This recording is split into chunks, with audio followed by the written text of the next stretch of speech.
Download aplikasi Tarbiyah Sunnah di handphone Anda. Tersedia di Google Play dan App Store. Bismillahirrahmanirrahim. Assalamualaikum warahmatullahi wabarakatuh. Alhamdulillahilladzi arsala rasulahu bil huda wa dinil haqq liyudhhirahu 'ala ad-din kullihi walau karihal musyrikun.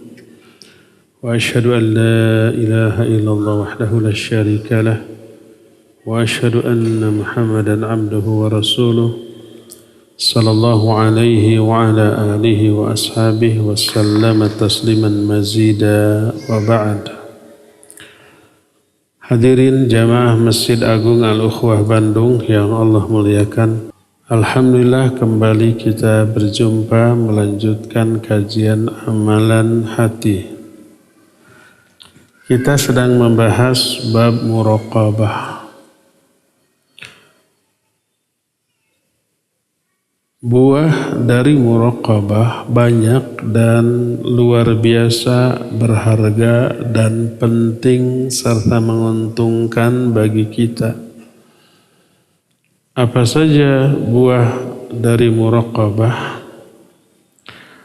Pertama, at-ta'addub ma'allahi tabaraka wa ta'ala. Orang yang muraqabah punya sifat muraqabah, punya sifat selalu merasa diawasi oleh Allah, dia akan bermuamalah dengan Allah dengan penuh adab. Adab yang baik kepada Allah Azza wa Jalla. Seorang hamba bila merasa selalu diawasi oleh Allah, dia akan melakukan sebaik-baik adab, baik ketika melakukan aktivitas ataupun ketika diam. Karena dia yakin Allah selalu melihatnya, mendengarnya dan mengawasinya. Berkata Imam Ibnu Qayyim rahimahullahu ta'ala dalam kitab Madarijus Salikin juz yang kedua, kata beliau, adab seorang yang muraqabah kepada Allah ada 3 jenis. Pertama, siyanatu muamalatihi ayyashubaha binaqisatin. Pertama, dia akan menjaga muamalah kepada Allah ketika beribadah, ketika melaksanakan perintah. Jangan sampai ada kesalahan, ada kekurangan, semaksimal yang dia bisa. Walaupun setelah diupayakan maksimal, pasti selalu merasa kurang. Lalu timbul khawatir, takut ibadah yang baru saja dilakukannya itu karena ada kekurangan, khawatir ditolak. Ini yang Allah tegaskan dalam Al-Quran, alladzina yu'tuna ma atau wa qulubuhum wajilah. Orang-orang yang sudah melakukan amal-amal ibadah yang sudah mereka lakukan, tapi hati mereka takut. Takut ditolak, takut tidak diterima karena adanya kekurangan. Padahal sudah maksimal. Tapi itulah muamalah orang yang selalu merasa diawasi oleh Allah. Itu yang pertama. Kedua, siyanata qalbihi ayyaltafita ila ghairi. Dia akan menjaga hatinya. Jangan sampai hatinya berpaling kepada selain Allah. Ini yang kedua. Ketiga, siyanatu iradatihi ay an tata'allaqa bima yamkutuhu alaih.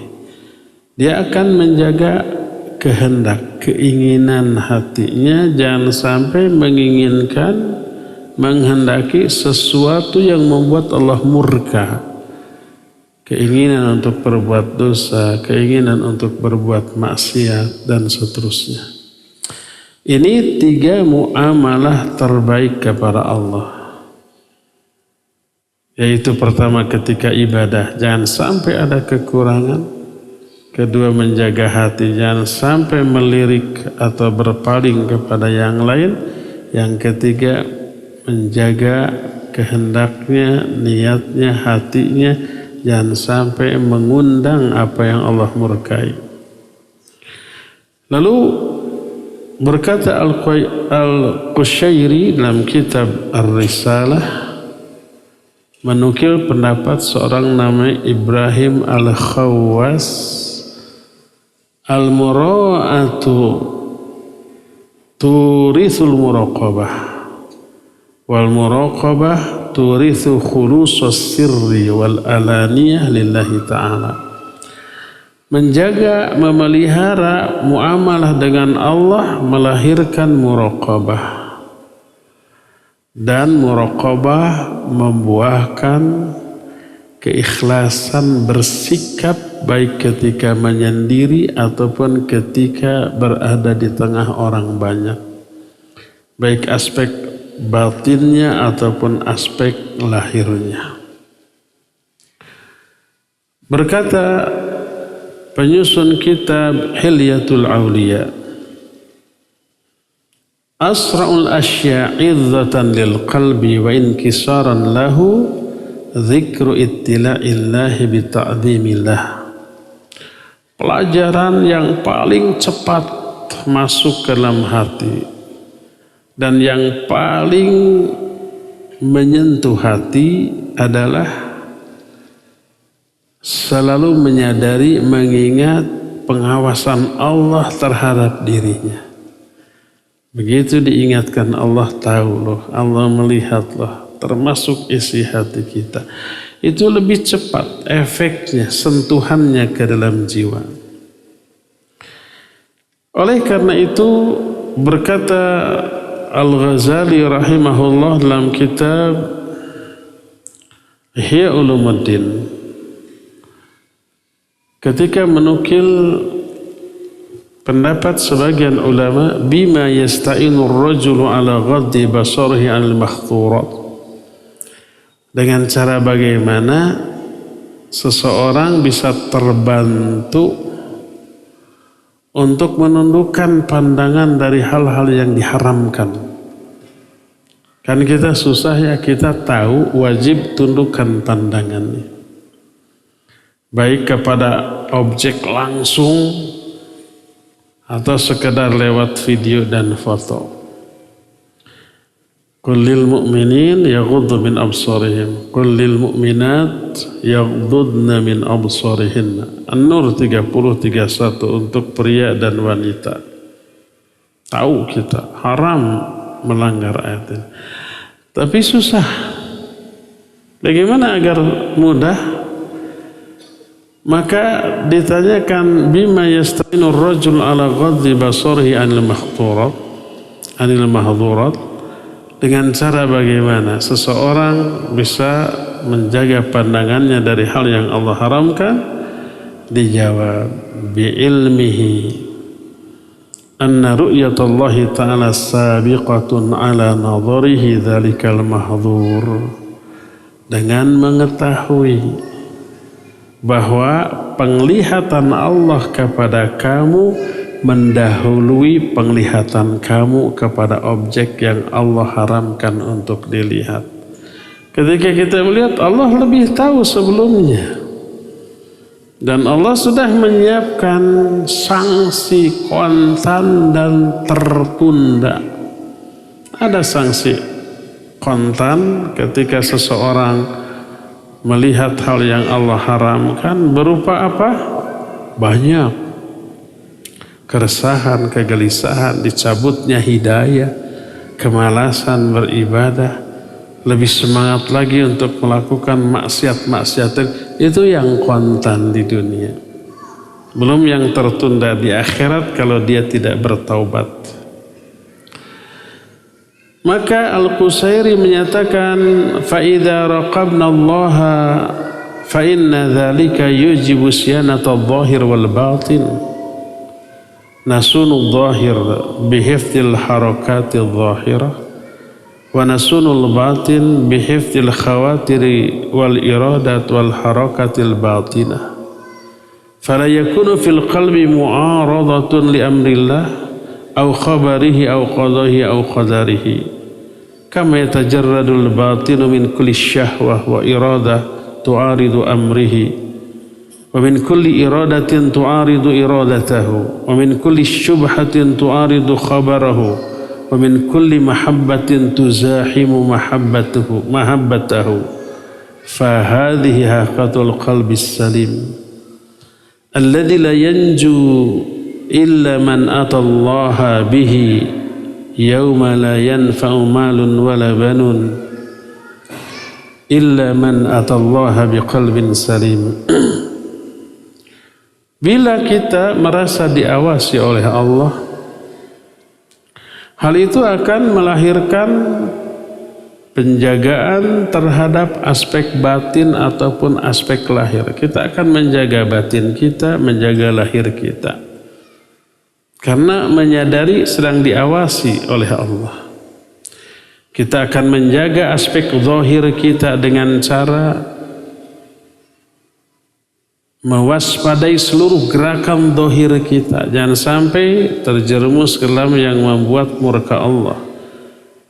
Menjaga batin kita, pikiran, kehendak, niat, dan seterusnya jangan sampai tercampuri oleh sesuatu yang membuat Allah murka.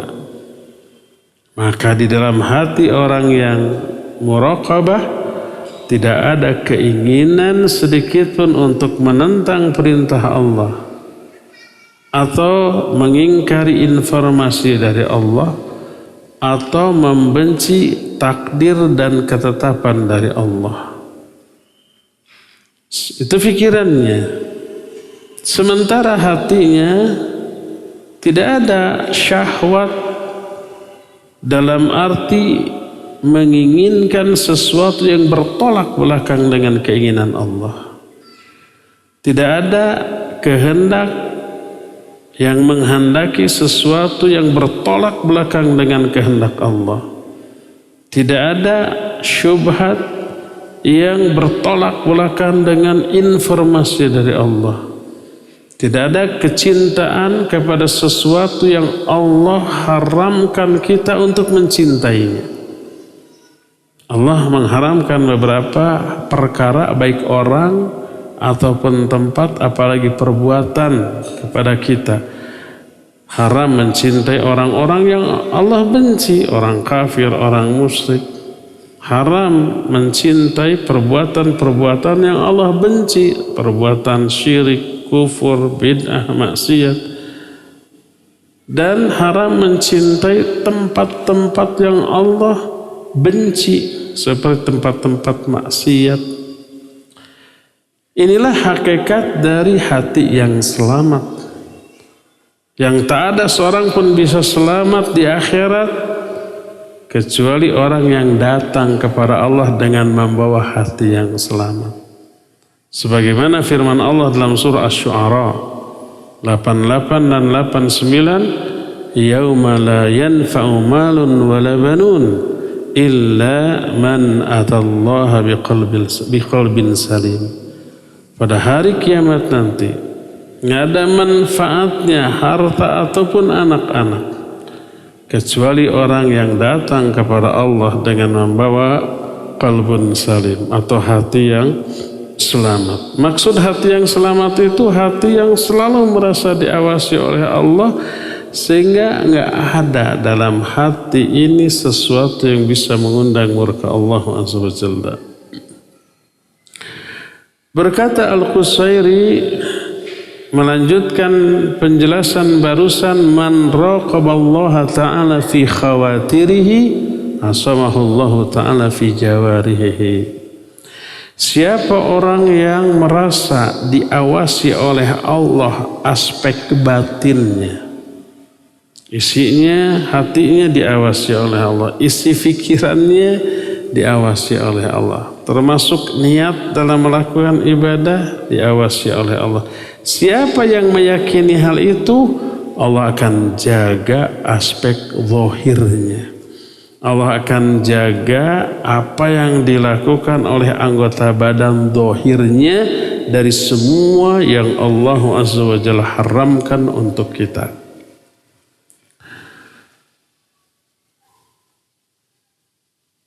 Ada orang, para ubad dan arifun. Ubad itu artinya para ahli ibadah.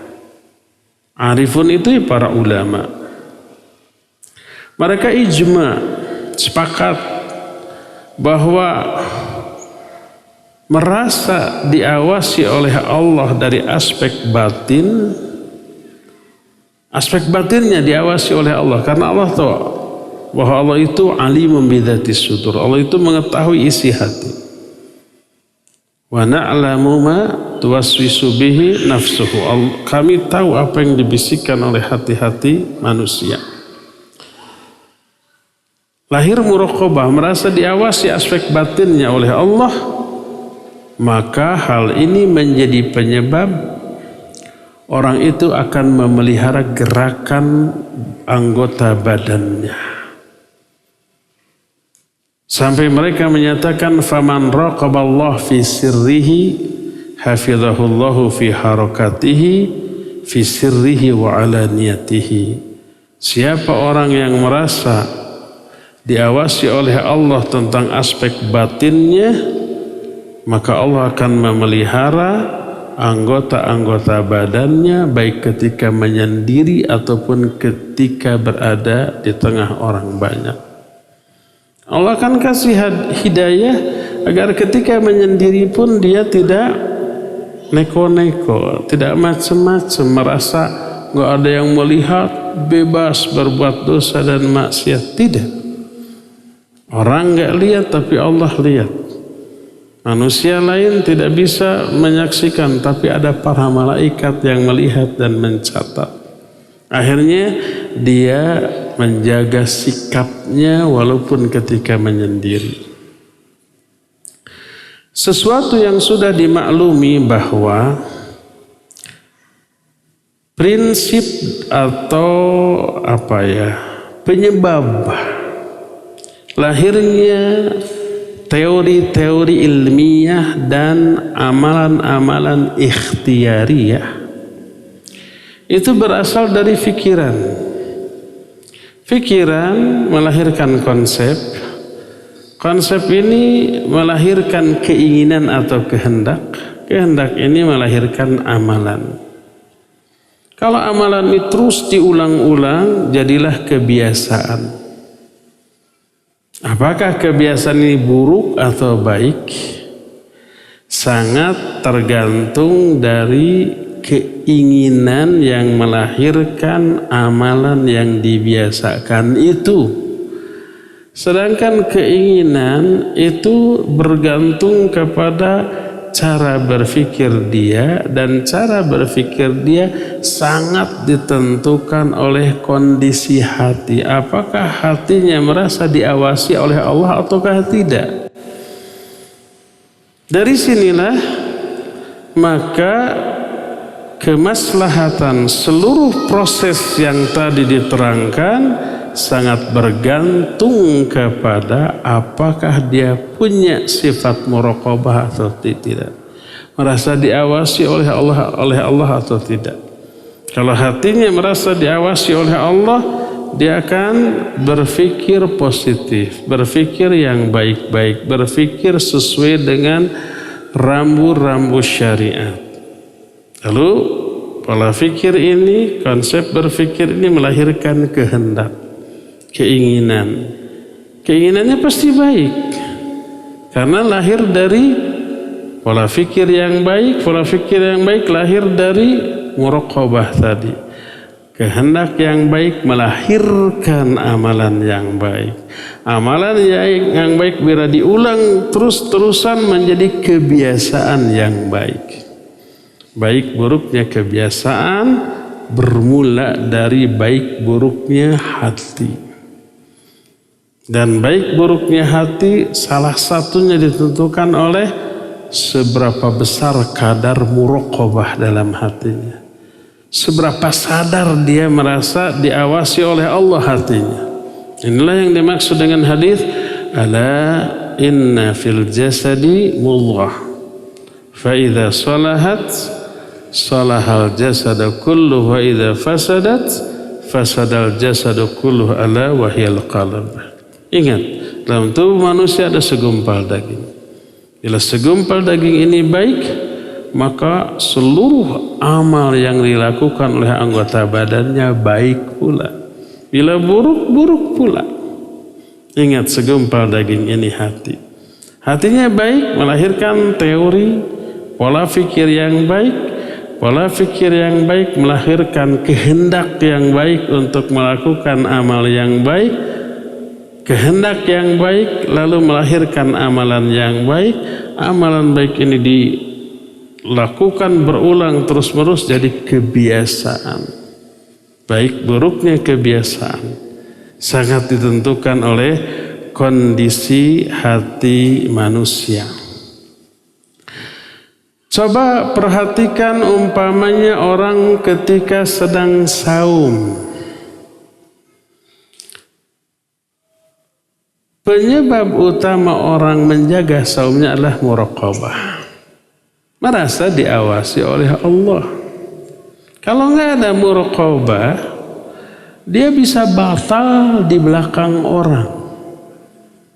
Nggak ada orang yang tahu, nggak ada orang yang lihat. Kita berada di kamar sendirian. Di kamar kita ada makanan, ada minuman, dikunci. Coba. Kalau tidak ada muraqabah, kita bisa makan minum. Nggak ada orang yang lihat. Setelah itu keluar lagi dari kamar pura-pura lemes lagi. Kan bisa. Kenapa kita tidak lakukan itu? Ketika menyendiri, kenapa kita tidak minum? Kenapa kita tidak makan ketika saum? Penentunya adalah muraqabah. Walaupun nggak ada orang yang lihat, Allah menyaksikan. Para malaikat mencatatkan. Karena itulah kita menjaga diri dari makan dan minum selama saum walaupun tidak ada orang yang melihat. Walaupun saum ini adalah ibadah yang dibarengi dengan muraqabah yang sifatnya sementara. Kenapa? Karena banyak orang di luar saum menjerumuskan diri kembali ke dalam dosa dan maksiat. Ketika saum mau gibah, aduh saum takut rusak pahala saumnya. Nanti ajalah habis tarawih kitanya gosip biar saum kita tidak rusak, kan gitu ya.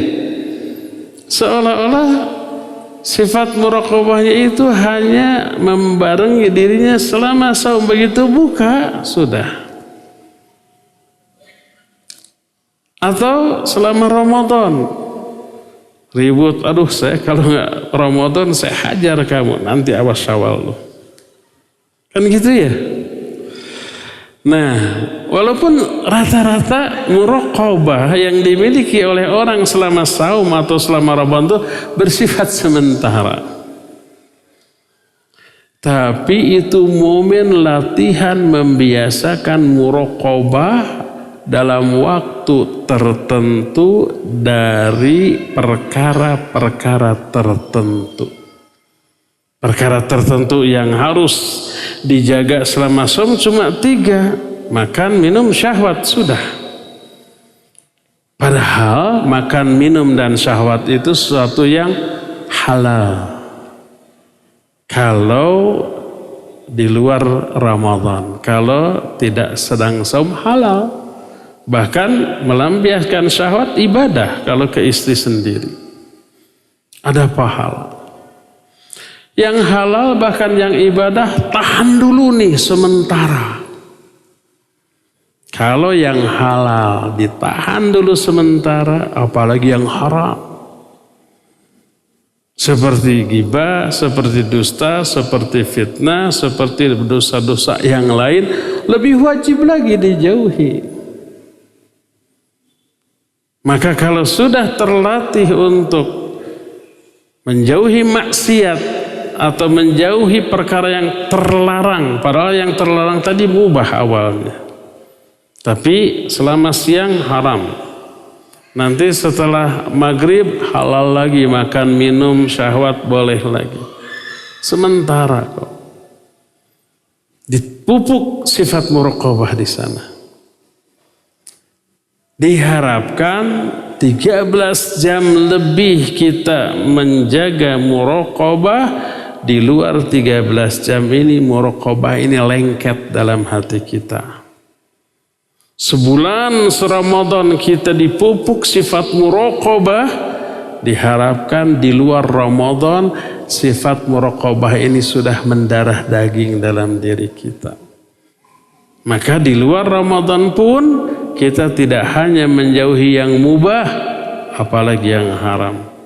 Tidak hanya menjaga diri di siang hari saja, tapi juga di malam hari.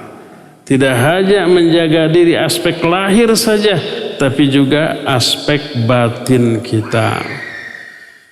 Inilah hakikat dari muraqabah. Maka berkata muallif hafizahullahu ta'ala ketika menerangkan tentang hal ini, kata beliau, "Wanzur ila hali katsirin minna ma'asiyam fa innahu yuraqibullaha muraqabatan law ja'alaha fi kulli ahwalihi wa amalihi fa innahu yakunu bidzalika mahfuzan bi'iznillah. ويكون له سلطان عظيم على هذه النفس حتى يصير ذلك عادة وسجية له لكن العبد إنما يراقب ربه في بعض الأعمال وفي بعض الأحوال ويغفل عنه في أحوال وأعمال أخرى فتجد الواحد منا عند فطره يرقب الأذان أو غروب الشام فلا يأكل هذه التمرة ولا يشرب شربة ماء حتى تغرب الشمس ولكنه بعد أن يفطر ربما ينظر إلى الحرام ويسمع إلى الحرام بل ربما أفطر على الحرام وهذا تناقض يجب على العبد أن يعالجه وأن يراجع نفسه وأن يراقب ربه في جميع أحواله فإذا وجدت هذه المراقبة انتظمت أحوال العبد وكانت تربيته كاملة وهذه حقيقة التربية. Perhatikan kebanyakan dari kita ketika saum. Seorang yang saum merasa diawasi oleh Allah. Seperti tadi, walaupun sendiri kita nggak makan, nggak minum. Kenapa? Karena tahu Allah mengawasi kita. Batal saum kita.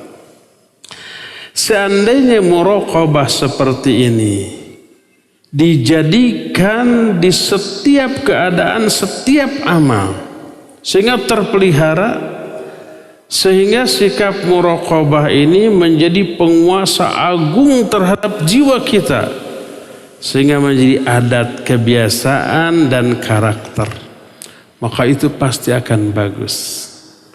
Seandainya sikap orang-orang di luar saum seperti sikap dia ketika saum, maka bagus. Dan filosofi saum seperti tadi melatih menjauhi hal yang mubah sementara waktu. 13,5 jam, kalau umpamanya dari 4:30 subuh sampai jam 6 maghrib 13 jam. 13 jam kita dilatih menjauhi hal yang mubah. Apa konsekuensinya? Kalau yang mubah saja wajib dijauhi, hanya di 13 jam ini yang haram harus lebih dijauhi di 13 jam ini dan dan tetap dijauhi di luar 13 jam ini karena haram. Kalau yang mubah mah setelah 13,5 jam berlalu boleh dilanggar lagi, Boleh makan lagi, minum lagi, hubungan suami istri lagi boleh. Tapi yang haram, baik saum ataupun di luar saum, tetap wajib dijauhi. Itu filosofi dari saum.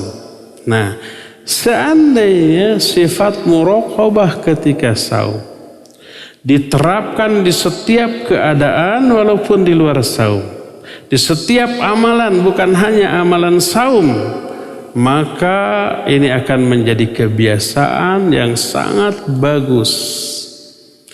Akan tetapi para hamba hanya merasa diawasi di sebagian amal dan di sebagian keadaan. Seperti tadi, ketika saum dia menjaga diri, setelah berbuka dia merasa bebas. Ketika bulan Ramadan dia memelihara diri, di luar Ramadan kembali lagi seperti sedia kala. Seolah-olah di luar Ramadan itu tidak diawasi. Seandainya ini ya bisa tetap terjaga, niscaya orang tersebut menjadi orang yang sempurna untuk ukuran manusia dalam pandangan Allah Azza wa Jalla. Tapi sayang, kata dia, yaghfulu anhu fi ahwalin wa amalin ukhra. Kebanyakan manusia lalai di keadaan lain dan amalan lain. Maka kita dapati ketika menjelang berbuka, sebelum maghrib, dia tetap menjaga diri, menunggu azan, menunggu matahari terbenam. Selama itu dia tidak makan, tidak minum, tidak melakukan dosa.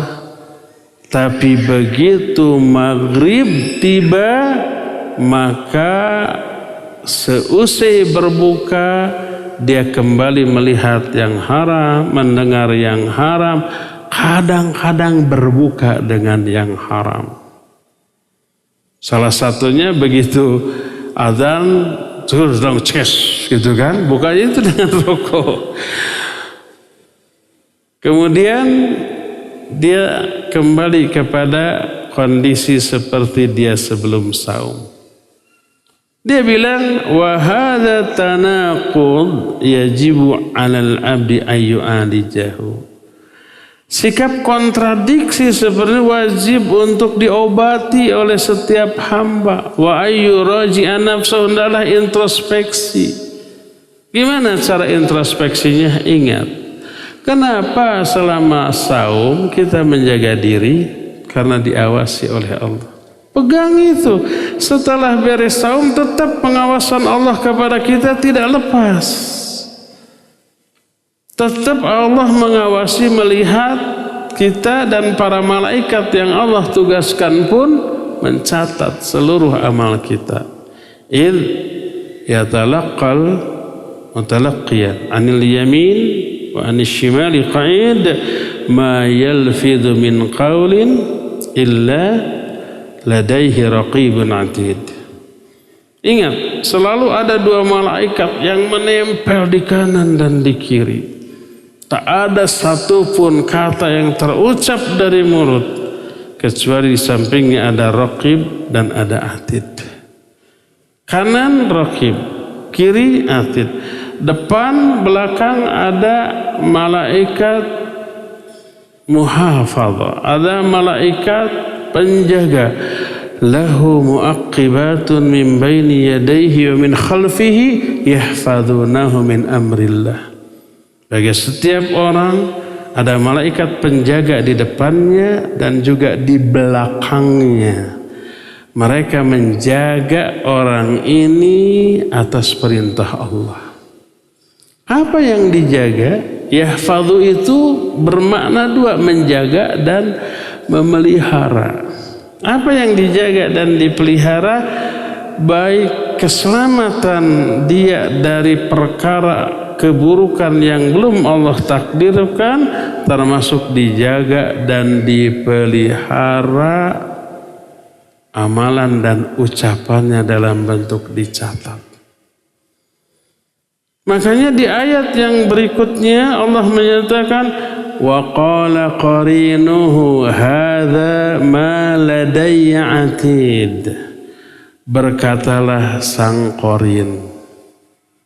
Qarin ini malaikat penjaga yang mencatat, melihat dan kelak akan menjadi saksi. Hadza ma ladayya atid. Ini hasil catatanku untuk orang ini. Tidak terhapus begitu saja, tapi ada filenya tuh. Ada datanya, ada buktinya yang menjadi bahan pertanggungjawaban bagi orang tersebut atas seluruh amal-amal yang dilakukannya. Berdasarkan hal itulah kita bisa melihat bagaimana efek dari muraqabah terhadap muamalah. Buah dari muraqabah lahirnya muamalah yang baik kepada Allah, pasti juga kepada sama manusia. Karena apa? Muamalah kita kepada sama manusia bagian dari muamalah kita kepada Allah. Kenapa kita harus tolong menolong dengan sama manusia? Mau kenal mau tidak, wajib tolong menolong. Karena Allah yang perintahkan, wa ta'awanu 'alal birri wat taqwa. Maka tolong menolong kita dengan sama manusia karena perintah Allah, melaksanakan perintah Allah, dan ini muamalah kita dengan Allah. Muamalah kita dengan sama manusia bagian dari muamalah kita kepada Allah. Kalau kita saling menzalimi, mencelakai, cuek, berarti muamalah kita kepada Allah buruk. Allah perintahkan ta'awun, kita nggak laksanakan, berarti muamalah kita dengan Allah buruk. Jadi buruknya muamalah kita dengan sama manusia menjadi bukti buruknya muamalah kita kepada Allah Azza wa Jalla. Lihat bagaimana efek muraqabah terhadap muamalah. Maka ada banyak kutipan dari para ulama tentang masalah ini. Di antaranya disebutkan oleh Imam Ibnu Qayyim dalam kitab Madarijus Salikin. Famuraqabatul haqqi ta'ala hiyal mujibatu likulli salahin wa khairin ajilin wa ajilin famuraqabatul haqqi tujibu islahan nafsi wa lutfa bil khalqi. Merasa diawasi oleh Allah tabaraka wa ta'ala akan melahirkan berbagai macam kebaikan, baik yang segera ataupun yang tertunda. Karena apa? Karena muraqabah, merasa diawasi oleh Allah, melahirkan kemaslahatan bagi hati dan kelemah lembutan sikap kepada sesama manusia. Itu kata Imam Ibnu Qayyim rahimahullahu ta'ala. Berkata Sulaiman At-Taimi rahimahullah, inna rajula la yudhnibu dzamba fayusbihu alaihi madallatuhu. Seseorang melakukan satu dosa, kemudian apa yang terjadi? Maka lahir kelezatan, kesenangan ketika melakukan dosa ini. Apa akibatnya? Akibatnya dia bersenang-senang di atas penderitaan orang lain. Setiap dosa melahirkan penderitaan bagi pihak tertentu, apapun bentuk dosa itu. Umpamanya dia menghina, mencela, dia senang melihat orang yang dihina, mencela itu nangis, sedih, dia senang. Tapi bagi orang yang dihinanya apa? Penderitaan. Dia bersenang-senang di atas penderitaan. Orang ini nipu, dia senang berhasil nipunya. Ada korban yang sedih, menderita karenanya. berjudi umpamanya, dia menang. Ada yang sedih karena dengan kemenangannya, itu orang yang kalahnya. Dan seterusnya, semua dosa melahirkan kesenangan atas diri, tapi sekaligus melahirkan penderitaan bagi pihak lainnya. Lalu lahirlah banyak keburukan. Dari penderitaan orang lahir benci, lahir dengki, lahir iri, lahir memusuhi, lahir perpecahan, lahir laknat, lahir doa-doa keburukan. Seperti itu tuh. Keburukannya itu memiliki efek domino yang tak terbatas. Karena itu wanti-wanti, sebagaimana juga diterangkan dalam satu ungkapan yang masih disebutkan oleh Sulaiman At-Taimi, dinukil oleh Imam Al-Khatib Al-Baghdadi dalam kitab Tarikh Baghdad, dan juga Imam Ibn Asyakir dalam kitab Tarikhnya, inna ahadan la yusirru munkaran illa dhahara fi falatati lisanih wa safahati wajhihi wa tawali'a nadharih. Apabila ada seseorang yang tidak merahasiakan kemungkarannya, dia melakukan kemungkaran secara terang-terangan, kemungkarannya itu akan terungkap melalui lisannya, ekspresi wajahnya, dan nyinyirnya pandangan dia kepada orang lain.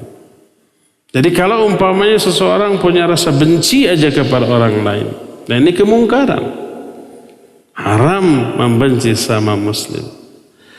Kebencian ini akan terungkap lewat lisan. Lisannya mencela, menghina, memfitnah, menzalimi. Ekspresi wajahnya juga begitu. Pandangan matanya ketika melihat orang yang dibencinya mengobarkan api kebencian, kedengkian, dan kezaliman. Itu akan terlihat. Ada efeknya. Ada efek. Orang yang mendengar cacian dia tidak nyaman, walaupun bukan ditujukan kepada dirinya. Coba kita melihat ada orang memarahi, menghina orang lain di hadapan kita, bukan ke kita, ke orang lain, tapi kita mendengar. Ada efek ke kita? Ada. Nggak nyaman kita. Walaupun hinaan, celaan itu bukan ke kita, ke orang lain, tapi kita mendengar. Aduh, gak enak. Lagi makan enak, hilang selera makan, gitu ya. Lagi kerja, dengar orang gitu jadi hilang konsentrasi. Kan begitu. Lagi baca, fokus, mendengar omongan hinaan gitu, terganggu. Efek buruknya terasa walaupun bukan oleh korban, tapi oleh makhluk lain yang bukan menjadi korban. Jangankan hinaan, melihat orang lain menatap orang lain lagi dengan tatapan yang sinis, kita melihat nggak nyaman.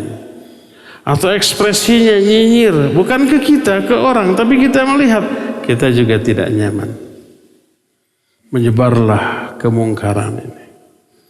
Viral ya, bersifat seperti virus, menyebar ke setiap orang-orang yang dekat di sana. Berkata Abu Hazim rahimahullahu ta'ala, kata beliau, la yuhsinu 'abdun fima bainahu wa bainallahi ta'ala illa ahsanallahu fima bainahu wa bainal ibad, wa la yu'awwiru fima bainahu wa bainallah illa awwarallahu fima bainahu wa bainal ibad, wa limusanatul ilaika wa idza afsadta ma bainaka wa bainahu syana'atka alwujuh kulluhu. Kata Abu Hazim, tidaklah seorang hamba memperbaiki hubungan dia dengan Allah kecuali Allah akan memperbaiki hubungan dia dengan sama manusia. Salah satu motivator untuk memperbaiki hubungan kita dengan Allah, sifat muraqabah. Rasa diawasi, maka ketika beribadah kita sungguh-sungguh.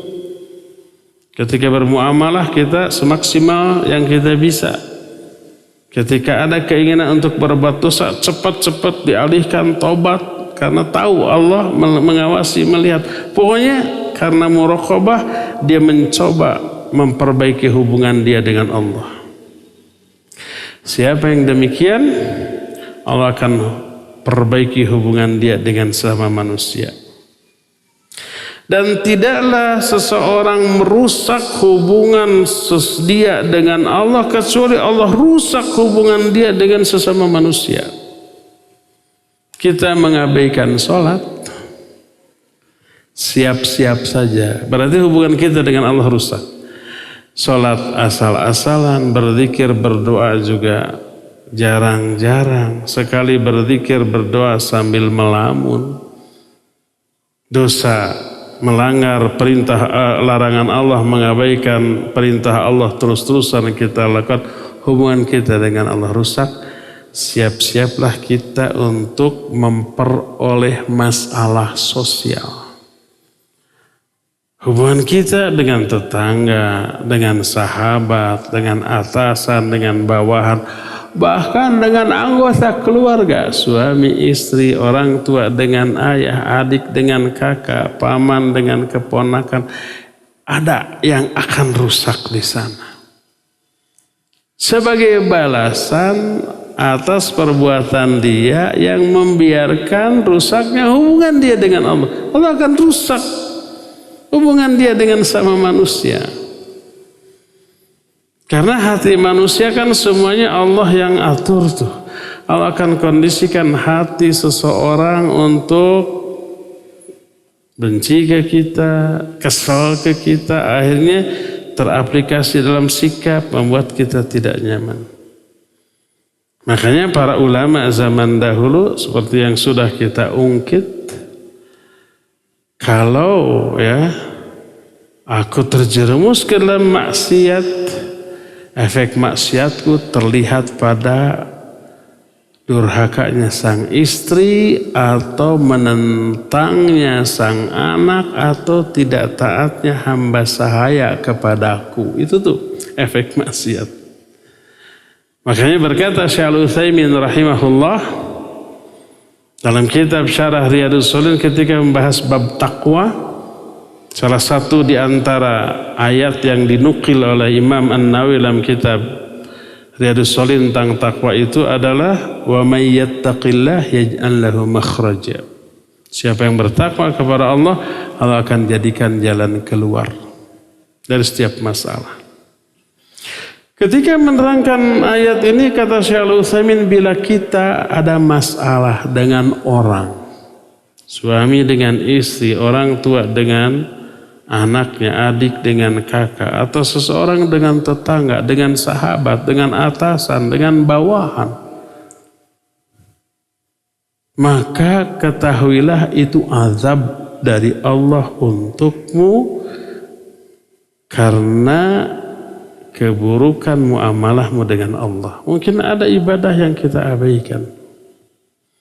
Solusi pertama, takwa kepada Allah. Tobat dari dosa itu, introspeksi, perbaiki diri, perbaiki hubungan dengan Allah. Allah akan perbaiki hubungan dengan orang yang selama ini bermasalah dengan kita. Ini makna wa may yattaqillah yaj'al lahu makhraja. Siapa yang bertakwa kepada Allah, Allah akan jadikan jalan keluar. Ketika ada masalah dengan orang, tobat. Taqarrub, mendekat kepada Allah, perbaiki hubungan dia dengan Allah. Karena rusaknya hubungan kita dengan orang lain, karena rusaknya hubungan kita dengan Allah. Al-jaza min jinsil amal. Balasan akan diberikan sesuai dengan jenis perbuatan. Jenis perbuatan kita merusak hubungan kita dengan Allah, Allah balas dirusaknya hubungan kita dengan sama manusia. Akhirnya kita pening, leneng, stres karena ada masalah dengan orang-orang terdekat. Itu hukuman. Solusi pertama, takwa kepada Allah. Siapa yang bertakwa, Allah akan berikan jalan keluar. Makanya para ulama seperti yang dituturkan oleh Abdullah bin Mubarak rahimahullah, kana al-ulama yata'awaduna ba'duhum ba'dha bithalathin. Para ulama itu suka saling memberi pelajaran, beri nasihat dengan tiga hal. Tiga hal ini apa saja? Man aslaha bainahu wa bainallah aslahallahu bainahu wa bainan nas. Siapa orang yang memperbaiki hubungan dia dengan Allah, Allah akan perbaiki hubungan dia dengan sesama manusia. Itu wasiat pertama. Wasiat kedua, man aslaha sirrahu aslahallahu alaniyatahu. Siapa orang yang memperbaiki sirnya. Sirnya ini ada dua makna. Mana yang pertama batinnya, hatinya, perbaiki. Maka Allah akan memperbaiki aspek zahirnya. Ini mana pertama, mana kedua? Sir itu kesendirian. Siapa orang yang memperbaiki sikap dia ketika dia menyendiri, nggak ada orang. Tetap dia jaga dengan keyakinan Allah menatap, melihat, mengawasi, maka Allah akan jaga, akan perbaiki sikap dia ketika dia berada di tengah orang banyak. Ini nasihat yang kedua. Nasihat ketiga, man aslaha amro akhiratihi aslahallahu amro dunyahu. Siapa orang yang memperbaiki urusan akhirat dia, ibadah dia tuh diperbaiki, amal soleh dia tuh diperbaiki, Allah akan perbaiki urusan dunia dia. Urusan dunia itu urusan masalah ekonomi, masalah sosial, masalah politik. Walaupun kita tidak berpolitik praktis, tetapi ya pengaruh aspek politik dalam kehidupan ekonomi dan sosial kita kan gede ya pengaruhnya ya. Nah, siapa yang perbaiki urusan akhirat, Allah akan perbaiki urusan dunia dia. Jadi seluruh kerusakan urusan-urusan hubungan kita dengan sama manusia di dunia itu penyebabnya adalah bagaimana urusan kita dengan Allah dan urusan akhirat kita.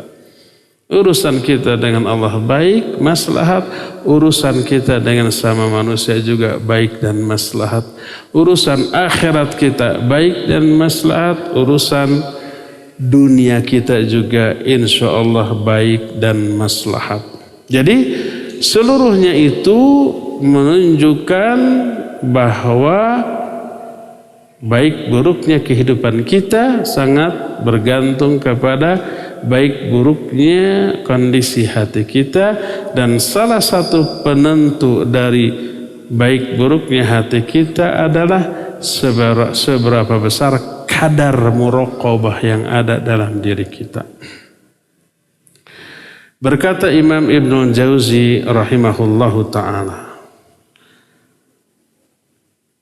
kata beliau, nazartu fil adillah alal haqqi azza wa jalla fawajadtuha aktsara min ar-rama wa ra'aitu min a'jabiha annal insan qad yukhfi ma la yardahu Allah fayudhiruhu Allah subhanahu wa ta'ala alaihi walau ba'da hin wa yuntiqul alsinata bihi wa illam yushahidhu an-nas wa rubbama awqa'a sahibahu fi afatin yufaddihuhu biha bainal khalqi fayakunu jawaban likulli ma akhfa minadh-dhunub wa dhalika liya'laman nas anna hunaka man yujazi ala zalal wa la yanfa'u min qadarihi wa qudratihi hijabun wa la istitarun wa la yudha'u ladaihi amalun.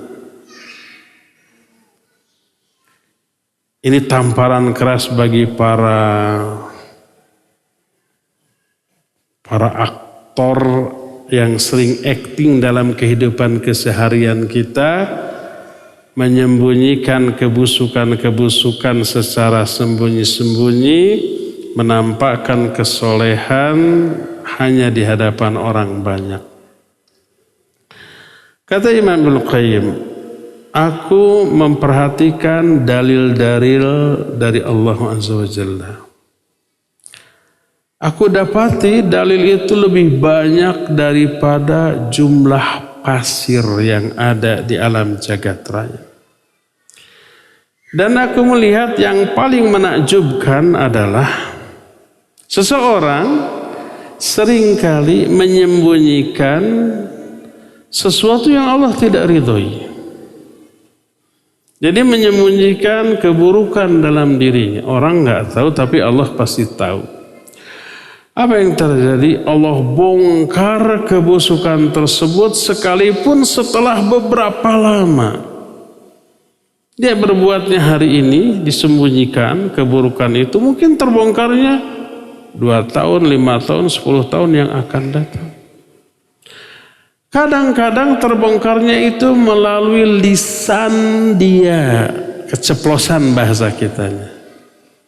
Walaupun orang itu tidak melihat kejadiannya, ketika dia berbuat keburukan itu orang nggak ada yang lihat. Tapi tercetus melalui ungkapannya. Kadang-kadang seseorang terjerumus ke dalam sebuah perbuatan busuk yang kemudian Allah sebarkan di antara sesama makhluk. Maka ini menjadi jawaban bagi setiap dosa-dosa yang dilakukan secara sembunyi-sembunyi, agar orang-orang tahu bahwa ada zat yang maha pembalas terhadap seluruh keburukan. Seluruh keburukan akan dibalas kontan dan tertunda. Yang kontan yang di dunia.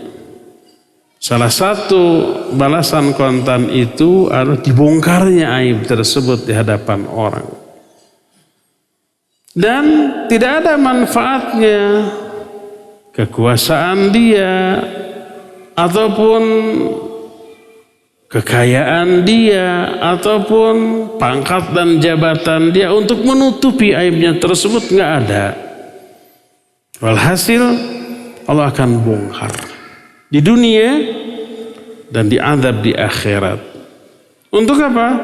Untuk membongkar, menyadarkan manusia bahwa ada zat yang maha pengadil di dunia ini, walaupun setelah bertahun-tahun. Betapa banyaknya orang yang melakukan kejahatan bertahun-tahun tidak terbongkar, setelah sekian puluh tahun, sekian belas tahun baru terekspos ke tengah orang banyak.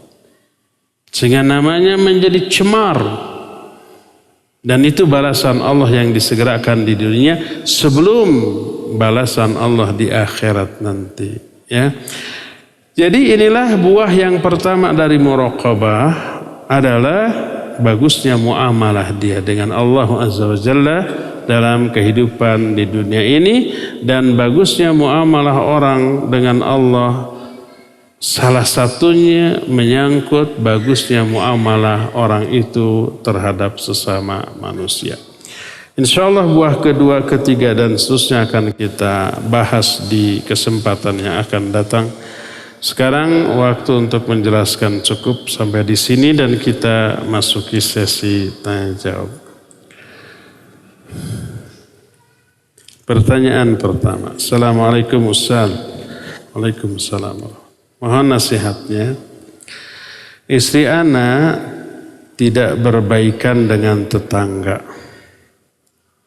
Ana sudah berusaha menasihati, tapi istri ana tetap tidak bertegur sapa juga dengan tetangga. Titik. Pertanyaannya apa? Ini laporan. Ya, laporannya diterima atau curhat. Mungkin pertanyaannya bagaimana sikap ana sebagai suami, gitu ya. Pertama, siapa yang salah? Telusuri. Kalau yang salah adalah istri si penanya ini, nasihati dia. Untuk menyadari kesalahan, minta maaf secara gentle. Yang membuat orang dongkol itu bukan kesalahan yang dilakukan oleh orang kepada kita. Ya, itu juga dongkol, tapi kadarnya tidak seberapa dan bisa dihapus. Yang membuat paling dongkol orang bersalah, tidak merasa salah, tidak minta maaf, malah merasa benar di atas kesalahan. Itu yang bikin dongkol. Seandainya orang bersalah kepada kita, kita tegur, dia sadar, menyadari kesalahan, mengakui kesalahan, minta maaf, beres. Kita maafkan.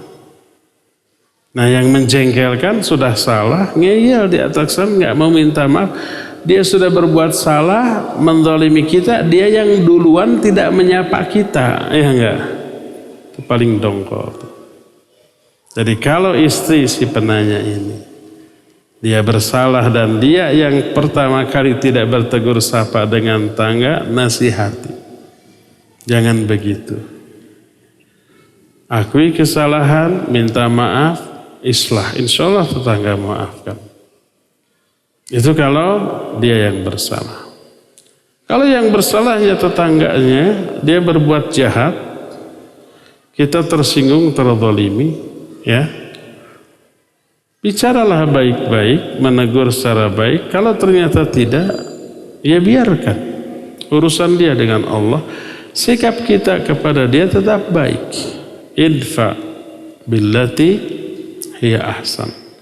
Balaslah keburukan itu dengan kebaikan. Fa idzal ladzi bainahu wa bainaka adawah ka'annahu waliyyun hamim. Maka orang yang tadi antara kamu dengan dia ada permusuhan akan berubah menjadi sahabat dekat. Jadi kalau membalas keburukan dengan kebaikan akan merubah orang yang berbuat buruk itu menjadi baik. Dan itulah ihsan. Kata Ibnu Abbas, laisal ihsan an tuhsina ila man ahsana ilaik, walakinnal insan an tuhsina ila man ahsa'a alaik. Ihsan itu bukanlah kamu berbuat kebaikan kepada orang yang berbuat baik kepadamu, bukan itu. Tapi ihsanlah berbuat baik kepada orang yang jahat kepadamu. Selama dia zalim, kita gugur dosa atas kezaliman dia. Dan ketika kita berbuat baik kepada dia, ada dua proses yang terjadi. Proses yang pertama, kita dapat pahala membalas keburukan dengan kebaikan. Proses yang kedua, kebaikan kita kepada dia akan menggerus kebencian dia kepada kita. Berkurang, lama-lama habis, lama-lama berubah menjadi sahabat, ya.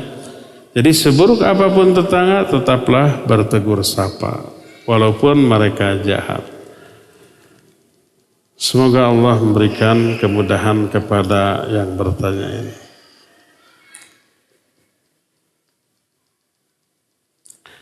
Bismillah, bertanya Ustaz.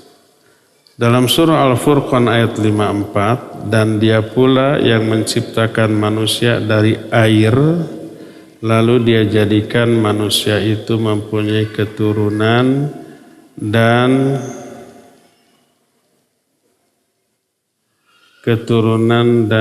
Musa dan Tuhanmu adalah Maha Kuasa. Bukannya manusia diciptakan dari tanah, ya Ustaz? Mohon penjelasan. Betul, dari tanah dan dari air. Maksud air di sini air mani, air sperma. Dari mana air sperma? Dari makanan yang kita makan. Dari mana makanan yang kita makan berasal? Ya dari tanah juga. Jadi yang dimaksud manusia diciptakan dari tanah adalah manusia pertama. Adam diciptakan bahannya dari tanah. Kemudian anak-anak turunnya melalui proses yang normal seperti kita, ya, hubungan suami istri, kemudian bersatunya antara sperma dengan sel telur, jadi zigot, jadi janin, terus dalam proses yang kita ketahui. Nah itu, jadi yang dimaksud dari air dan dari tanah, pertama dua penjelasan para ulama itu penciptaan Nabi Adam alaihissalatu wassalam. Yang kedua, tidak ada perbedaan karena Allah pun menyatakan dari air dan dari tanah. Kadang hanya disebut tanah saja, kadang dari air saja, kadang-kadang disebut dua-duanya dari tanah dan dari air. Kalau toh disebutkan dari air, maksudnya air mani. Dan air mani lahir dari makanan, minuman yang kita konsumsi dan itu bersumber dari tanah. Jika suami tak memberi nafkah karena tidak bekerja, apakah boleh istri meminta kepada ibu mertua? Mengingat ibu mertua punya pensiunan. Jangan suruh suami minta ke ibunya, jangan menantu yang langsung. Tapi lebih baik kalau mau nyuruh, suruh suaminya kerja. Bukannya memberi ke ibu, ke orang tua. Ini malah jadi benalu, meminta terus. Sebelum menikah ditanggung orang tua. Setelah menikah juga begitu. Apa enggak malu tuh? Kerja. Jadi suruh suaminya untuk bekerja, ya. Boleh nggak suruh minta kepada orang tuanya? Punya pensiun nggak seberapa. Kasihan orang tua nggak seberapa direcoki oleh anak-anaknya yang pengangguran, oleh cucunya. Jadi pas tanggal 1 itu rumah nenek-nenek itu cucu-cucunya 20 berkumpul. Pulang dari pensiunan namprak semua, habis semua. Kasihan. Jadi dorong suaminya untuk bekerja.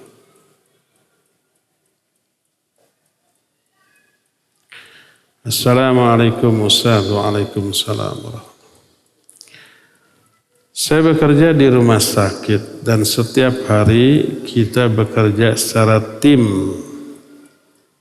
Namun terkadang dalam satu tim, terkadang bekerja dengan teman yang kurang aktif dalam bekerja. Hal itu menimbulkan perbincangan. Apakah perbincangan tersebut termasuk ghibah? Yang sewaktu-waktu kepala ruangan suka bertanya tentang kinerja teman kita tersebut. Kalau isi perbincangannya tersebut didengar oleh yang bersangkutan lalu dia tidak suka, itu ghibah. Kata Nabi SAW, atadruna mal ghibah? Tahu nggak kamu apakah itu ghibah itu? Dzikruka akhak bima yakrah. Kamu menyebut-nyebut tentang saudaramu yang dia tidak suka kalau dia mendengar itu. Kalau tidak suka berarti ghibah. Boleh nggak ghibah? Ada yang haram, ada yang boleh, ada yang wajib.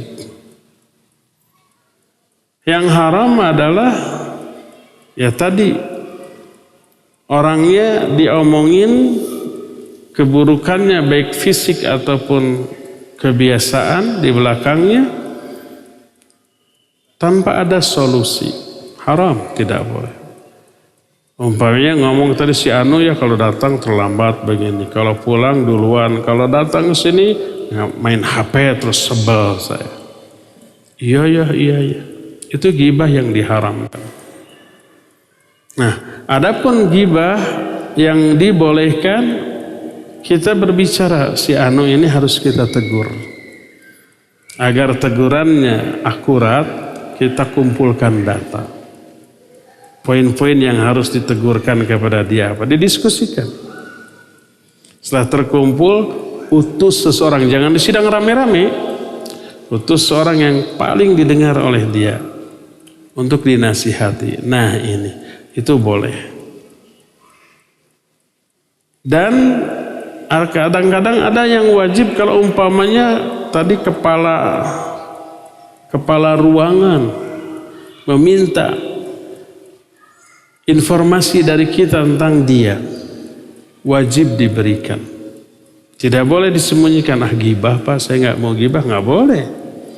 Karena kepala ruangan ini perlu data demi nama baik timnya.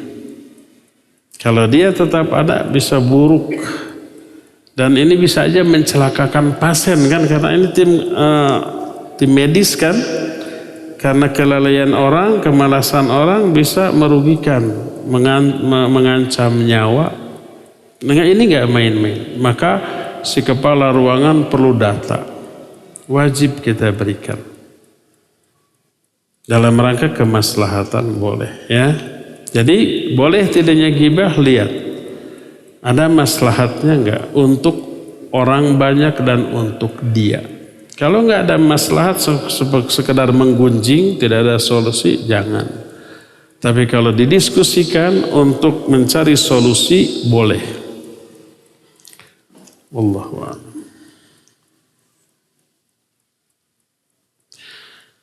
Cara menasihati ayah yang sangat adiktif terhadap game. Masa orang tua masih main game? Apakah saya berdosa jika tidak menegur terus-menerus? Biasanya yang main game itu anak-anak muda atau orang yang sudah menikah tapi anaknya baru TK, SD gitu ya. Kalau ini yang bertanya minimal SMA atau sudah perguruan tinggi, berarti ayahnya sudah aki-aki. Aki-aki masih main game. Kebangetan. Ya, beritahukan secara baik-baik, dinasihati. Bila perlu, boleh nggak merusak gamenya? Boleh. Kalau umpamanya gamenya itu, alatnya itu khusus untuk main game. Seperti apa namanya? PS atau game watch, itu nggak ada fungsi lain kecuali main game ya. Kalau laptop, kalau komputer kan banyak fungsi ya, selain main game ya jangan dirusak. Hapus saja aplikasi gamenya. Hapus, udah aja. Kalau ditanya ini kemana game saya? Dihapus, dimarahi. Ya nggak apa-apa, dimarahi sebentar, tapi nggak bisa main game lagi. Tapi dia download lagi nanti, hapus lagi. Kalau tidak ditegur terus-terus, salah, jangan. Sebab itu tidak jadi solusi. Makin asik dia, asik, nggak ada yang ngelarang. Jadi tambah jongjon main gamenya gitu. Kalau dibiarkan tidak ditegur. Jadi lebih baik diusahakan berhenti, baik berhenti karena kesadaran atau karena dipaksa. Dipaksa itu karena rusak. Dipaksa itu karena aplikasinya sudah dihapus. Dipaksa itu kalau umpamanya itu online, gamenya online dan ada di kita ada jaringan internet, saya khawatir nyebut merek lagi, jaringan internet, jangan dibayar bulan itu, suruh ditutup tek gitu sudah. Wah, kemana game online nggak bisa main lagi.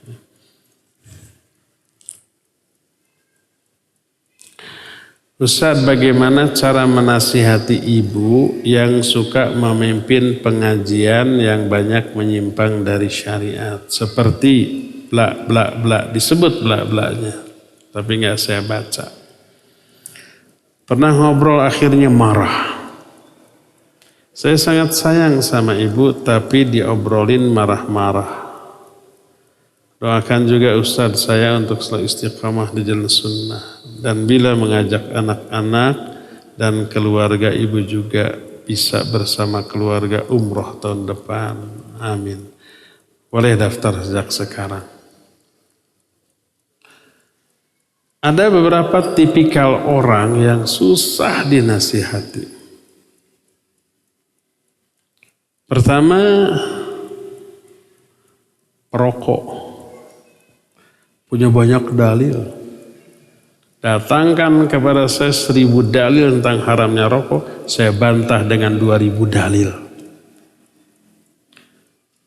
Dikatakan menurut kesehatan ini merusak begini-begini. Oh, dokter ahli jantung juga ngerokok.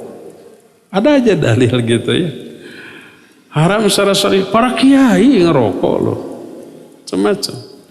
Saya pernah periksa jantung Hasan Sadikin. Stop Pak rokok, saya emang gak pernah ngerokok. Bagus. Stop alkohol, gak pernah gitu. Stop apa lagi gitu, pokoknya begitulah. Ya udah. Pas duhur saya sholat, beres sholat, kembali terlihat si dokter jantung itu lagi ngerokok di kafe. Di kafe tadi. Dikasih belirnya. Dokter jantung aja ngerokok. Pokoknya begitulah. Susah. Kecuali hidayah Allah Azza wa Jalla. Akan banyak dalil. Kedua, yang susah untuk dinasihati adalah orang yang kasmaran, bucin. Makanya gak pandang agama berbeda, gak apa-apa nanti saya akan nasihati agar masuk Islam jadi mu'alaf gitu. Pas nikah sebaliknya dia yang jadi murtad gitu. Pokoknya susah menasihati orang yang bucin.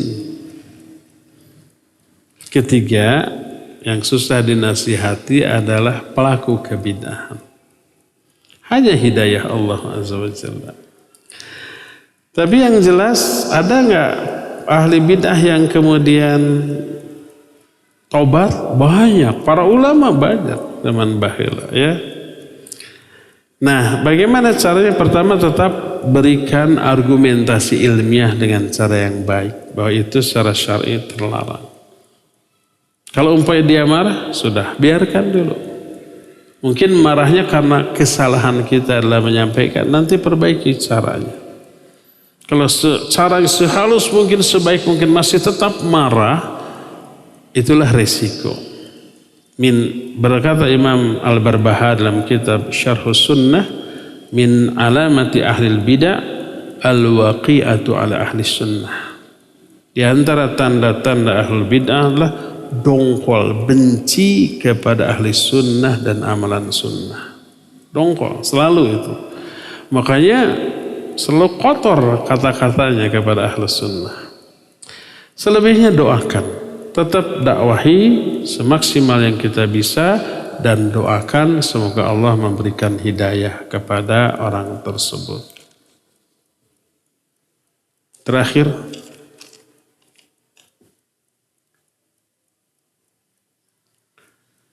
semoga Allah mewafatkan kita semua dalam keadaan husnul khatimah. Amin. Bagaimana status suami yang istrinya minta khulu? Bahkan sering. Tapi si suami tidak kunjung menunaikannya. Salah satu atau di antara istri minta khulu. Loh, salah satu berarti ada banyak istri nih. Salah satu atau di antara istri minta khulu karena satu, suami tidak kunjung melaksanakan sholat. Na'udzubillah. Dua, kakak wanita suami yang sering datang ke rumah yang ada sifat kakaknya yang membuat risih si istri. Kalau betul tidak sholat, dua pandangan ulama. Pertama, fasakh. Pernikahan itu rusak. Ini bagi ulama-ulama yang menyatakan man taraka shalah faqad kafar. Siapa yang meninggalkan sholat, dia sudah kufur. Adapun jumhur ulama menyatakan orang yang tidak sholat, kalau dia mengingkari kewajiban sholatnya, dia kufur murtad. Tapi kalau dia masih mengakui, meyakini kewajiban sholat, dan dia merasa berdosa, saya memang dosa besar belum sholat, tolong doakan. Maka dia masih muslim, tapi muslim yang berdosa besar. Jadi ada dua pendapat ulama tentang status orang Islam yang tidak sholat. Pertama, dia sudah bukan Islam lagi. Baik mengingkari kewajiban sholat atau masih mengakui kewajiban sholat tapi sengaja ditinggalkan, dia kufur. Yang berpendapat begini di antara Syekh Al-Utsaimin rahimahullah. Maka kalau kufur, pernikahannya fasakh. Fasakh itu rusak, otomatis bukan suami istri lagi. Sebagaimana kalau umpamanya suami murtad, ketika nikah sama-sama Islam, di tengah pernikahan murtad, apakah cerai? Bukan cerai, tapi pernikahannya rusak, bukan suami istri lagi. Harus misah, wajib misah. Kalau masih berhubungan, zina, dihukumi zina. Nah, orang yang tidak sholat, pendapat pertama menyatakan fasakh, langsung otomatis pisah, bukan suami istri lagi. Adapun menurut pendapat kedua, dia tetap muslim, tapi muslim yang berdosa besar, maka si istri wajib menasihati, mengingatkan agar dia sholat. Kalau dia sholat, alhamdulillah, teruskan rumah tangga. Kalau dia tidak mau sholat, maka wajib ini mengajukan khulu, gugat cerai. Jadi kalau seorang suami nyata melanggar larangan Allah yang haram, seperti dia mabuk, dia berjudi, dia merampok, dia berzina, dia ngedrugs gitu ya, maka boleh si istri meminta cerai. Semua dosa tadi tidak menjadikan suaminya murtad, tidak, tetap muslim, tapi muslim yang berdosa besar, tapi istri lebih baik mengajukan khulu. Kecuali kalau dinasihati, tobat, lanjutkan. Kalau enggak, khulu. Atau dosa besar karena meninggalkan kewajiban, meninggalkan sholat, meninggalkan saum Ramadan, meninggalkan zakat padahal dia sudah terkena kewajiban zakat, meninggalkan haji padahal sudah terkena kewajiban haji, nggak mau sholat, nggak mau saum Ramadan, khulu. Walaupun dia masih mengakui kewajiban sholat tersebut, tapi sengaja ditinggalkan, khulu.